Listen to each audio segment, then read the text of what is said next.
Bueno, muy bien, empezamos entonces, vamos a hacer una oración. En el nombre del Padre, y del Hijo, y del Espíritu Santo. Amén. Ven Espíritu Santo, llena los corazones de tus fieles, y enciende en ellos el fuego de tu amor. Envía tu Espíritu, y serán creadas todas las cosas, y renovarás la faz de la tierra. Dios, que has instruido los corazones de tus fieles con la luz del Espíritu Santo, haz que, guiados por este mismo Espíritu, gustemos las cosas santas, y gocemos siempre de su divino consuelo. Por Cristo nuestro Señor. Amén. Mater dolorosa, causa de nuestra alegría, ruega por nosotros. San José, ruega por nosotros. En el nombre del Padre, y del Hijo, y del Espíritu Santo.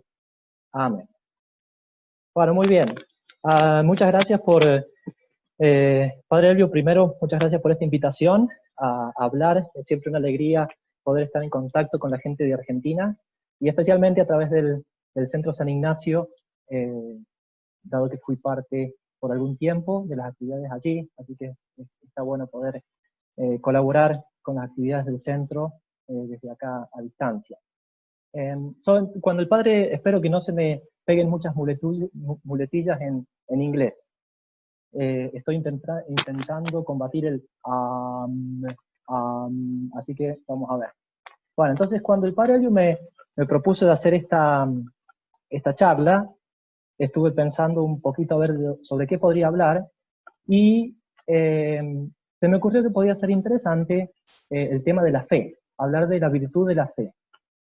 Y esto por dos motivos. En primer lugar, porque el mundo en el cual vivimos nosotros, como ya sabemos y como hemos escuchado en millones de conferencias, el mundo en el que vivimos es un mundo moderno que se caracteriza justamente por la falta de fe. El secularismo, de hecho el secularismo es la falta de fe, es el mirar todas las realidades sin fe sobrenatural, mirar la realidad de Dios, mirar la realidad del hombre, del mundo, con una mirada puramente natural, puramente racional, puramente secular. Eso es lo que significa secularismo, falta de fe. En el mundo moderno, como sabemos, Dios ha sido dejado de lado. Dios ha sido dejado de lado a nivel del gobierno, a nivel de las instituciones, a nivel de la sociedad y lamentablemente a nivel de sectores y hombres de iglesia.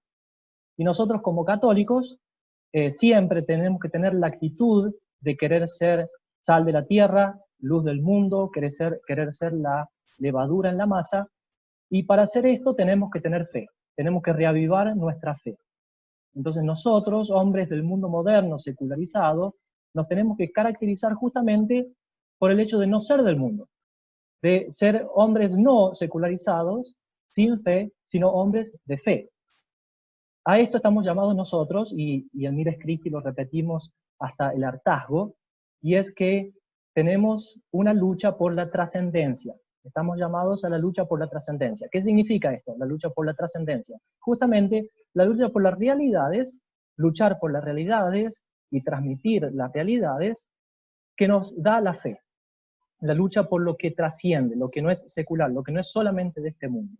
Entonces este es el primer motivo por el cual me pareció bueno eh, hablar de esta virtud. Por supuesto, vamos a hablar de términos que le van a resultar familiares a ustedes, pero está bueno siempre recordarlos, refrescarlos. En segundo lugar, me parece interesante hablar de la fe porque por esta situación del coronavirus. Por las razones que fueren, si son ciertas, si son no, si son con más prudencia o son con menos prudencia, la realidad es que estamos encerrados en la casa y nos vemos obligados a privarnos de los sacramentos. Yo hablo en primera persona del plural, por gracia de Dios puedo acceder a los sacramentos, pero hablo así porque sé lo que significa no tener sacramentos, no tener acceso a los sacramentos. De hecho, estamos sufriendo porque parece que eh, no tendríamos, siendo acá en la comunidad religiosa, por ciertas disposiciones, no tendríamos acceso, no podríamos celebrar la misa de vigilia pascual, siendo una comunidad religiosa, porque hay indicaciones de que se dice que solamente se hace en las catedrales y en las catedrales y en las parroquias. Y bueno, Entonces sé lo que significa estar sin sacramentos. Y justamente por eso es un momento para ejercitar la fe. Ustedes han recibido, todos hemos recibido en nuestro bautismo, la virtud de la fe. Entonces los sacramentos son una parte muy importante de la vida de la iglesia, por supuesto, pero no es toda el arsenal que nosotros tenemos en la iglesia. Tenemos muchísimas otras cosas, cada uno personalmente en nuestra alma, de la cual podemos hacer uso en este tiempo de dificultad y de privación de los sacramentos, y una de esas cosas es la virtud de la fe. Entonces, bueno, por eso vamos a hablar un poco de esta virtud desde el punto de vista filosófico, teológico, y también vamos a intentar sacar algunas conclusiones prácticas. Estoy leyendo ahora el libro de el cardenal Saray, del Papa emérito Benedicto XVI, sobre el celibato sacerdotal, que es magnífico realmente, es muy bueno. Entonces el cardenal Sará trae una anécdota de los cristianos japoneses. Él dice que en el 1587 hubo prohibición de que entraran nuevos misioneros al Japón, el cristianismo fue prohibido, y en 1643 los últimos 4 misioneros fueron expulsados fueron detenidos y fueron torturados en Japón. Entonces, los sacerdotes católicos, cuando veían que estaban siendo perseguidos, les dieron a los cristianos de Japón ciertas indicaciones para mantener la fe. Entonces les enseñaron tres cosas. Una, la catequesis sobre la confesión. Otra cosa, una oración y varias oraciones memorizadas de memoria. Y también, en tercer lugar, un segundo. En tercer lugar, los cristianos del Japón se quedaron con una profecía de que decía que en 200 años iban a volver los sacerdotes católicos a Japón. La cosa es que después de 200 años, en 1865, el primer sacerdote católico después de la persecución, vuelve a Japón, abre una iglesia en Nagasaki y se encuentra con estos cristianos que habían estado escondidos y habían mantenido la fe católica por 200 años. Y tiene la gracia de poder saber cómo es que habían mantenido esa fe. Entonces es interesante saber que los sacerdotes católicos antes de la persecución les habían enseñado que para saber si los sacerdotes que volvían eran católicos, tenían que hacerles 3 preguntas. Primero, si Dios tenía una madre.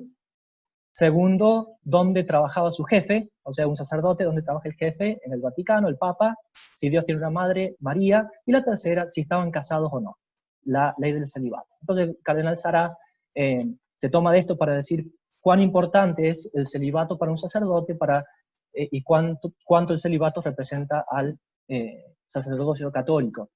Yo lo tomo para decir impresionante que durante 200 años estos cristianos pudieron mantener la fe, Entonces vamos ahora a desarrollar un poquito este tema de la virtud de la fe. Entonces, si tomamos la fe desde un punto de vista humano, sabemos que creer es creer algo a alguien. Creer algo, el testimonio de otra persona, sin saber o sin experimentar directamente el testimonio o lo que esta persona está diciendo, sino por la autoridad de la otra persona. Entonces, por ejemplo, en este caso del coronavirus, hay muchísimas teorías de cómo surgió el coronavirus. Entonces, si el coronavirus, o si una teoría me la dice, no sé, el verdulero de la esquina, bueno, no sé si lo voy a creer, ¿no? A no ser que sea chino. Pero bueno, no sé si ni siquiera. Pero si me la dice un científico que ha estudiado y que ha experimentado por por años este tema del coronavirus y de los experimentos que han estado haciendo, bueno, entonces estoy más inclinado a creerle. Entonces la persona que me lo dice, cuánto lo respeto, o la autoridad del que me lo dice, es lo que da el aspecto formal, el porqué de creer. Entonces, si yo creo a una persona, esa fe va a ser humana. Pero si el que me dice algo es Dios, es el caso de la fe divina, es el caso de la fe sobrenatural, porque el que me lo dice Dios. Entonces vamos a tomar la definición del Concilio Vaticano I, que vino antes que el Concilio Vaticano II, alrededor del 1870, y que dice esto. El Concilio Vaticano I define la virtud de la fe en este modo. La fe es una virtud sobrenatural por la que, con la inspiración y la ayuda de la gracia de Dios, creemos ser verdadero, o sea, creemos que es verdad, lo que Dios ha revelado. No por la intrínseca verdad de las cosas percibidas por nuestra razón, sino por la autoridad del mismo Dios que revela, el cual no puede engañarse ni engañarnos. Pero tenemos acá en esta definición, que es muy precisa, muy precisa, tenemos todos los aspectos esenciales de la virtud de la fe. El catecismo de la Iglesia Católica la define del mismo modo, un poco más sencillo, de este modo. Dice, la fe es la virtud teologal por la que creemos en Dios y en todo lo que Él nos ha dicho y revelado, y que la Santa Iglesia nos propone, porque Él es la verdad misma. Entonces vamos a ir definiendo, o vamos a ir explicando cada una de estas partes de la definición, y de estas explicaciones vamos a sacar algunas conclusiones. En primer lugar, decimos que la fe es una virtud sobrenatural. Una virtud sobrenatural. Virtud es un hábito, es una potencia, es una cualidad que nos hace aptos para obrar siempre del mismo modo y con cierta facilidad de ese modo, ¿no? Es un hábito. Entonces, una virtud. Están las virtudes naturales, las virtudes adquiridas. Por ejemplo, una persona que es laboriosa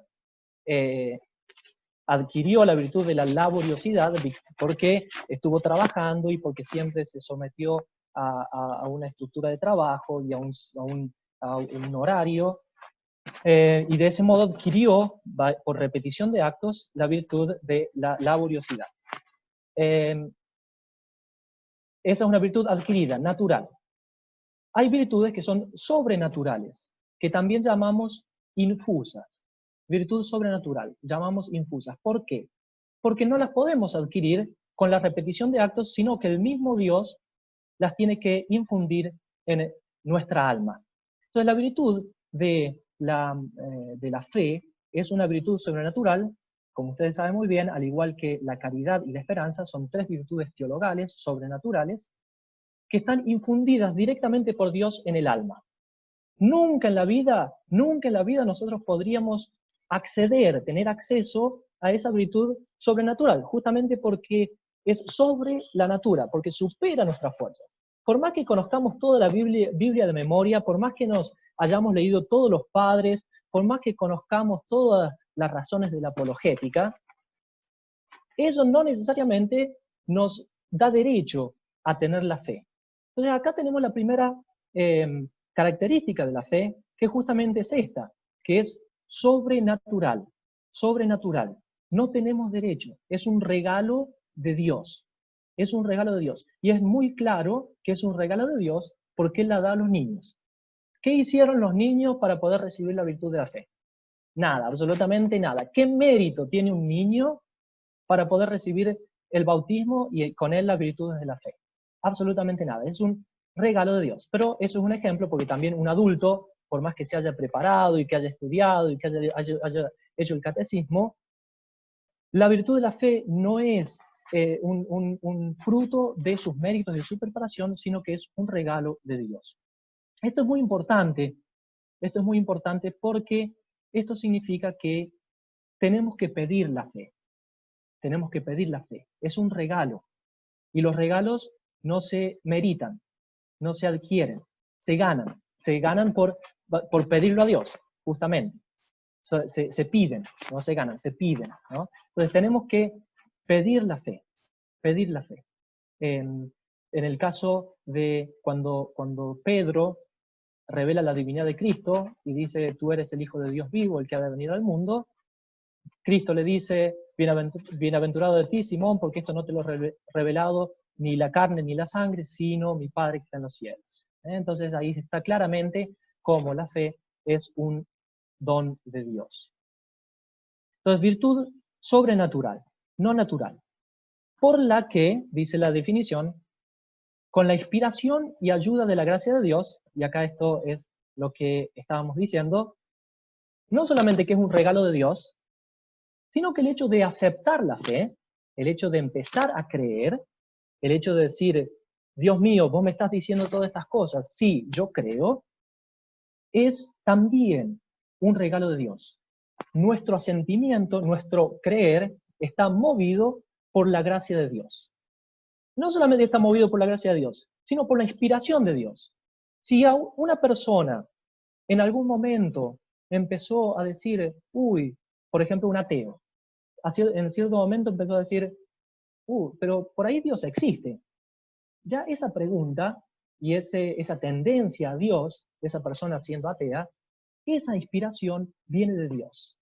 Entonces ustedes ven ahí que nosotros estamos habituados a tener esta gran virtud de la fe y lo damos por sentado y lo damos como un merecimiento y pensamos que somos súper porque somos católicos y creemos todas las verdades y somos re ortodoxos y todo esto. Bueno, pero todo eso es una gracia de Dios, no lo tenemos por nosotros, no lo tenemos porque nosotros somos súper, por más que seamos argentinos. Entonces, es una virtud sobrenatural que creemos por la inspiración y la gracia de Dios. Bueno, después vamos a hablar un poco de qué función tienen las razones, los milagros, los argumentos apologéticos. Acá hay una conclusión importante, que es, por ejemplo, si nosotros estamos hablando con una persona que no es católica, no es cristiana, un ateo o una persona que está en un proceso de conversión, entonces acá en Estados Unidos, por ejemplo, es muy común encontrarse con estas personas que están en un proceso de conversión, que no han tenido una cultura católica. Entonces, el primer paso de conversión, la primera parte es cuando ellos se hacen preguntas. ¿Por qué esto es así? ¿Por qué esto es así? ¿Cómo es posible esto? ¿Cómo es posible lo otro? Y desafían, ¿no? Entonces, cuando uno está discutiendo con una persona así, por más que uno le plantee todas las razones, y por más que uno le plantee todos los argumentos, y le muestre los milagros de Cristo, y le muestre todas las razones exegéticas, hay que rezar por esa persona. Antes que nada, hay que rezar por esa persona, para que Dios mueva el corazón, para que Dios inspire y dé gracia, para que esa persona, por la gracia de Dios, asienta a la fe, asienta a lo que está viendo. Entonces la fe la aceptamos, creemos, por inspiración y gracia de Dios.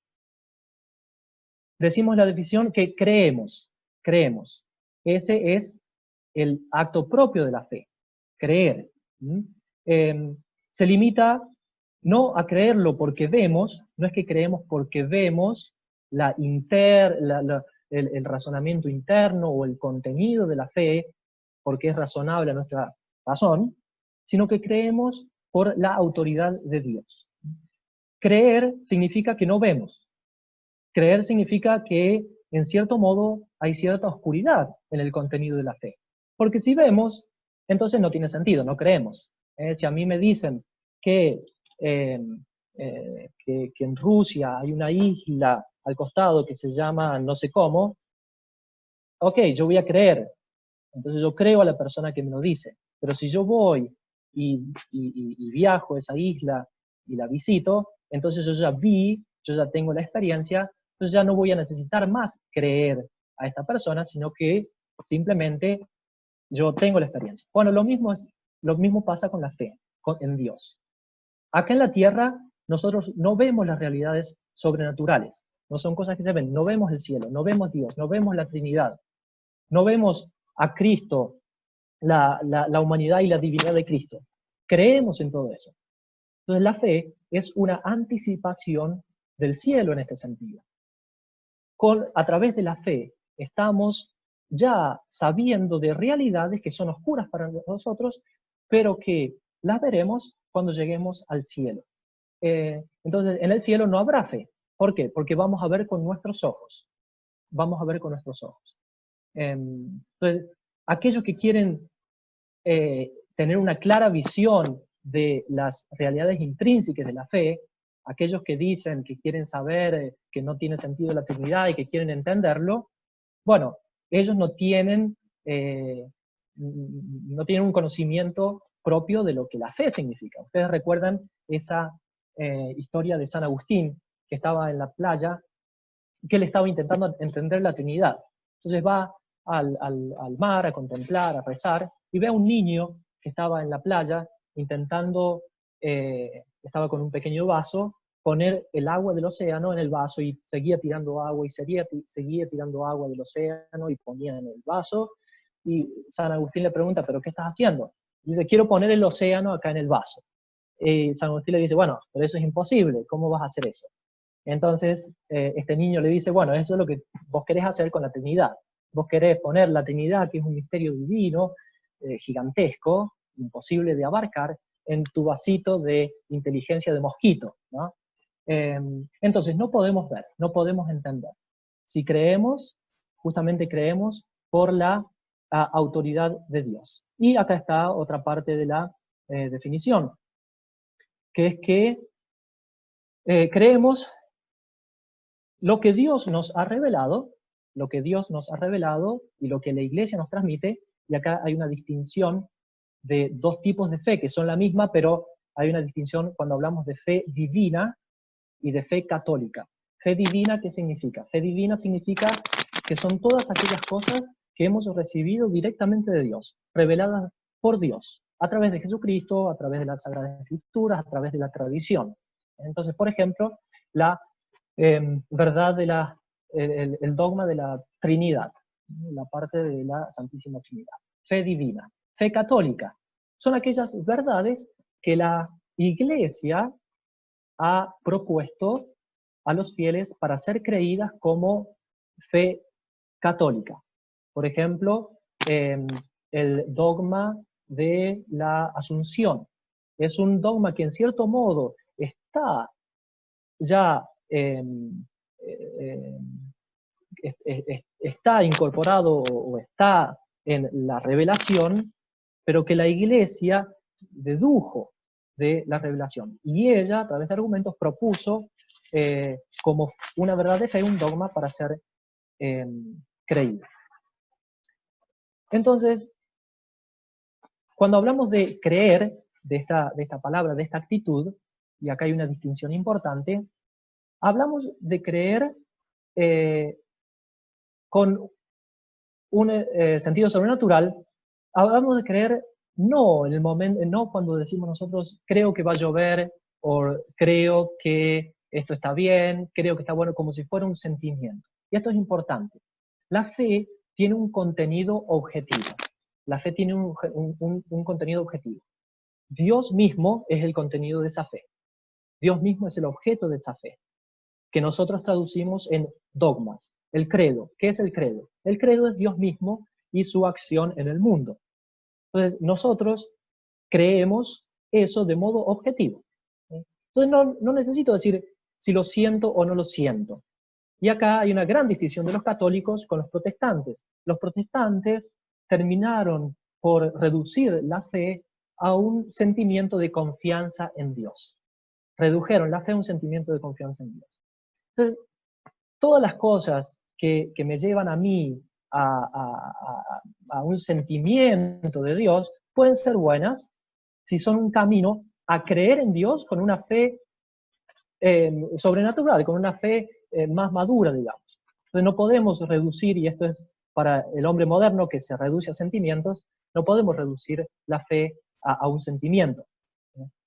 Entonces decimos que es por la autoridad del mismo Dios. Creemos por la autoridad del mismo Dios. Y esto da el motivo de la fe, como decíamos, pero esto da una característica a la fe que es infalible, que es certísimo, firmísimo. Dios es veraz. Decimos que Dios no puede engañarse porque es la sabiduría misma, entonces es incompatible todo engaño en Él y es verdad en sí mismo. Entonces, no nos puede engañar, no nos puede engañar. Ahora bien, justamente porque no nos puede engañar, nosotros nos fiamos de Él y aceptamos su testimonio. Y ese testimonio que Él nos da y nuestra certeza de estar en la verdad, nuestra certeza de que eso es verdad, es porque Dios es infinitamente sabio, infinitamente veraz, y que no nos puede engañar. Entonces, eso le da una certeza al dato de fe en sí mismo. Por eso podemos crear dogmas, por eso hay dogmas. Y la iglesia tiene el derecho de decir, esto es así y se acabó, y no se discute más. Entonces hay dogmas. Y también nuestra fe, el grado con el cual asentimos, el grado con el cual aceptamos, es de la mayor certeza posible, porque es una certeza divina. Es una certeza que se funda no en nuestro conocimiento, no en nuestras razones, no en nuestros sentimientos, como decíamos, sino en la autoridad de Dios. Y acá hay una conclusión que es un poco secundaria, pero es interesante tenerla en cuenta, y es esto, que es importante el conocimiento que tengamos de Dios. Porque si nuestra fe se funda en Dios, si nuestra fe decimos que aceptamos por la autoridad de Dios, esperen que me salió un update acá en la computadora. Ahí está. Entonces, si nuestra fe se funda en Dios, es importante el conocimiento que nosotros tengamos de Dios para la certeza, para el grado de certeza con el cual abrazamos el testimonio de Dios. Entonces voy a poner un ejemplo. Nosotros decimos que aceptamos la fe por el testimonio de la autoridad. Imagínense un niño de 2 años, ¿no? Que el papá o un extraño le dice, no hagas eso, o hace aquello, o vení que te voy a llevar a los juegos. El niño de 2 años no va a aceptar, no va a creer, va a dudar de las palabras de este extraño, justamente porque es un extraño y porque no lo conoce. En cambio, si el papá le dice, no hagas eso, o hace lo otro, o vení que vamos a jugar, el niño inmediatamente le va a creer que ese testimonio es verdadero. ¿Por qué? Porque está esa confianza, ese conocimiento personal del niño hacia con su padre. Él confía en la autoridad de su papá justamente porque es su papá.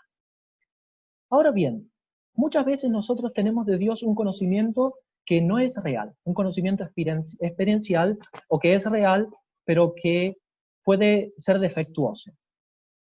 Imagínense todos aquellos que tienen una relación con Dios como si fuera un enemigo, o como si fuera una persona extraña, o como si fuera un policía, o como si fuera simplemente alguien que está intentando que sigamos reglas, en vez de un padre amoroso.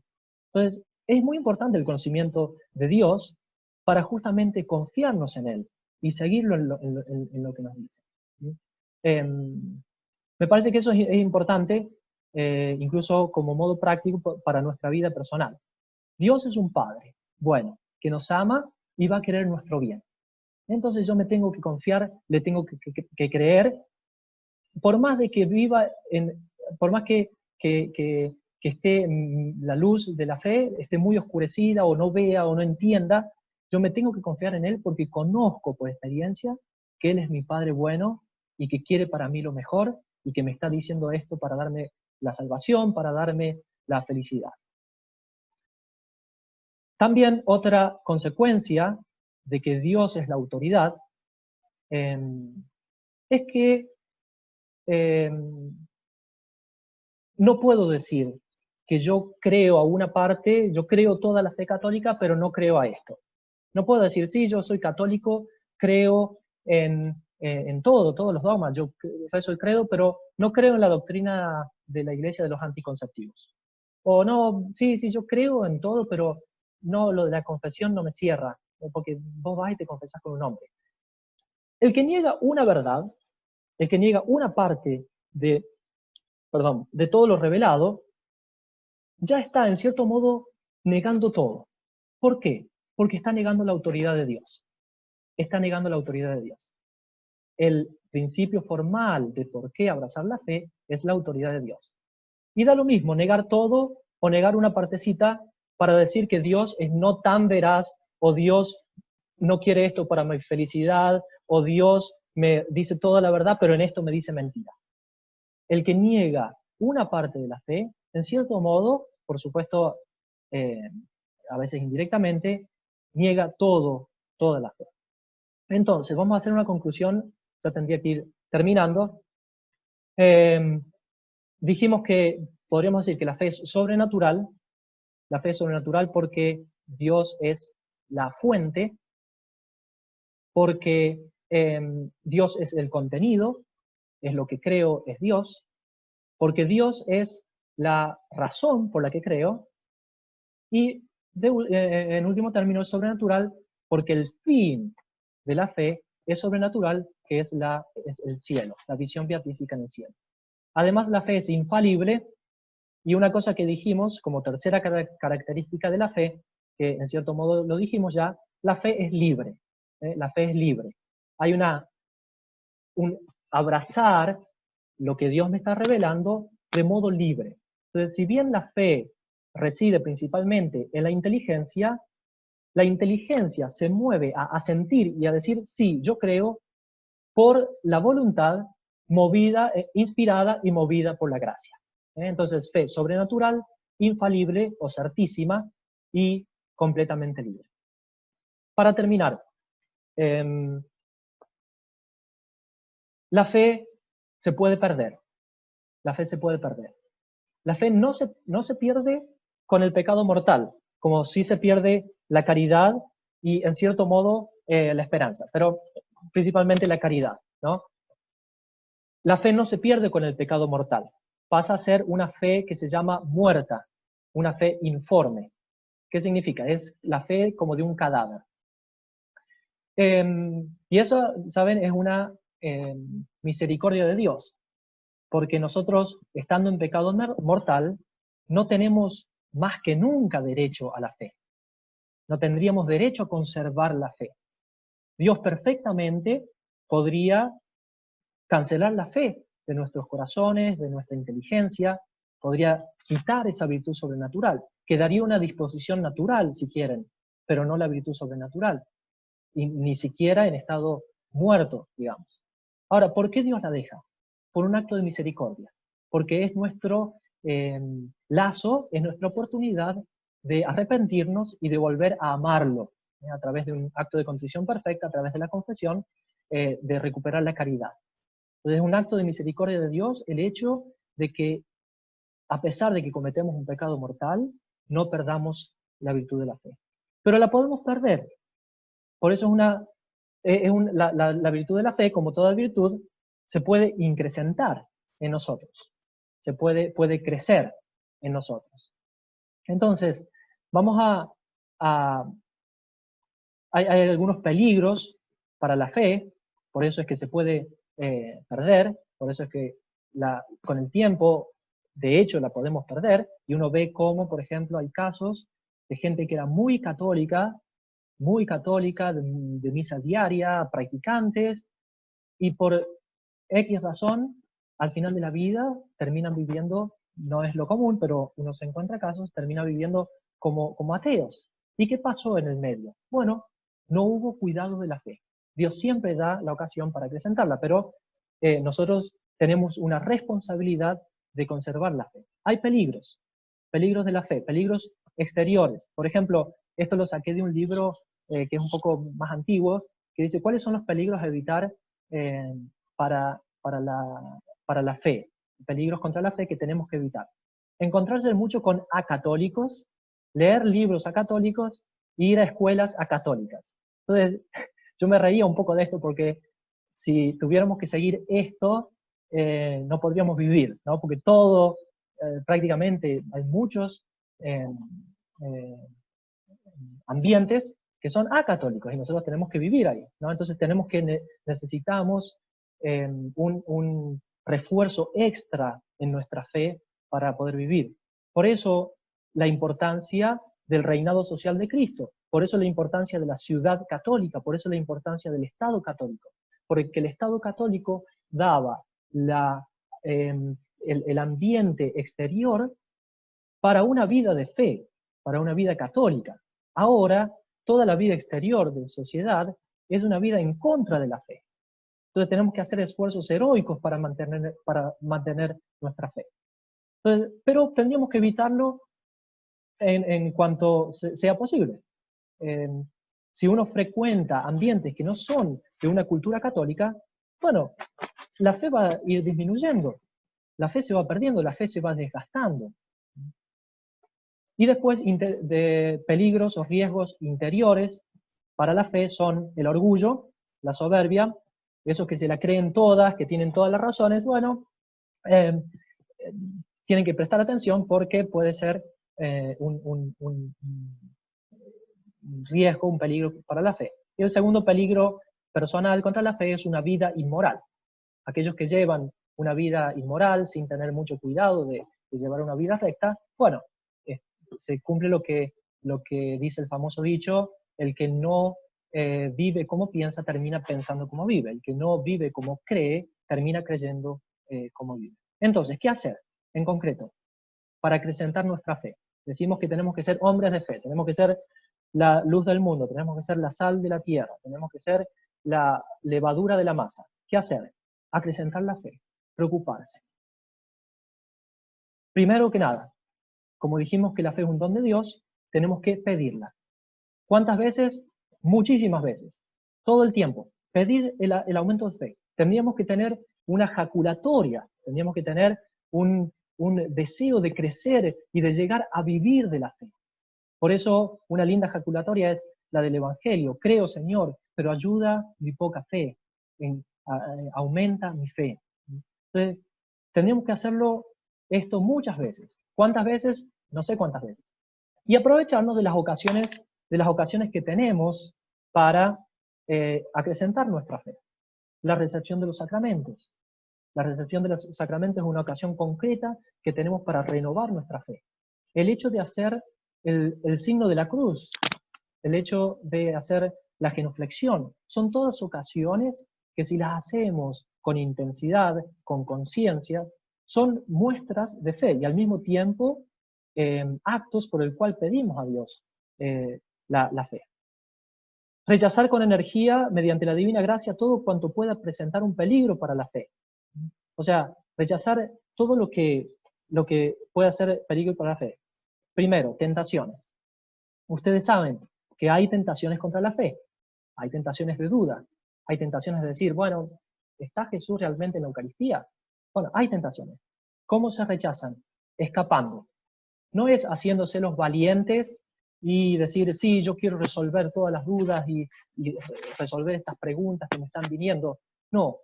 Si hay duda contra la fe, si se plantea una duda, lo primero que hay que hacer es huir. No prestar atención a la duda, no quedarse enganchado en el razonamiento, en la sugestión del diablo, sino reafirmar la fe. Reafirmar la fe como si fuera un niño. Yo creo lo que me enseñaron mis papás cuando yo tenía 6 años. Y eso me basta, y eso es la verdad. Entonces, rechazar las sugestiones diabólicas, eso es importante, que nunca se hacen las tentaciones, ustedes saben, contra la fe y contra la pureza, nunca se rechazan atacándolas, sino que se rechazan huyendo. Evitar lecturas peligrosas, evitar ambientes peligrosos para la fe, evitar la soberbia intelectual. Dios resiste a los soberbios y da su gracia a los humildes. Dios resiste a los soberbios y da su gracia a los humildes. 1 Pedro 5:5. Procurar extender y aumentar el conocimiento de las verdades de fe. No podemos contentarnos con la fe que recibimos en el catecismo de comunión y confirmación. Tenemos que crecer en nuestra fe, en nuestro conocimiento. Podemos crecer en cuán explícito conocemos el dogma de la Trinidad, por ejemplo. Decimos, bueno, ¿quién conoce el dogma de la Trinidad? Si todos lo conocemos. Dios es un solo Dios y tres personas. Pero, ¿podría conocer más, con más profundidad? Sí. Bueno, es deber de todo católico acrecentar la fe, leer libros sobre la fe.